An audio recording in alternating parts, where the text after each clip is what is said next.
Praise the Lord. இன்றுள்ள கர்த்தருடைய வார்த்தை சங்கீதம் 27 அதிகாரம் 4 கர்த்தரிடத்தில் ஒன்றை நான் கேட்டேன், அதையே நாடுவேன். நான் கர்த்தருடைய மகிமையை பார்க்கும்படியாகவும் அவருடைய ஆலயத்தில் ஆராய்ச்சி செய்யும்படியாகவும் நான் என் ஜீவனுள்ள நாளெல்லாம் கர்த்தருடைய ஆலயத்தில் தங்கியிருப்பதையே நாடுவேன்.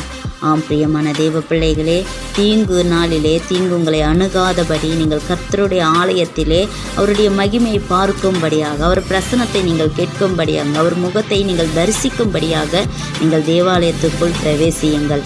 கர்த்தரை தேடுங்கள். உங்கள் ஜீவனுள்ள நாளெல்லாம் நன்மையும் கிருபையும் உங்களை தொடரும்படி, உங்களோடு இருக்கும்படி தேவாலயத்துக்குள் தேவனை நீங்கள் தரிசியுங்கள். அவருடைய முகத்தின் பிரகாசத்தை நீங்கள் பாருங்கள். வேதம் சொல்லுகிறது, சங்கீதம் 84 அதிகாரம் 10 1000 நாளை பார்க்கிலும் உமது பிரகாரங்களில் செல்லும் ஒரு நாள் மேலானதென்று.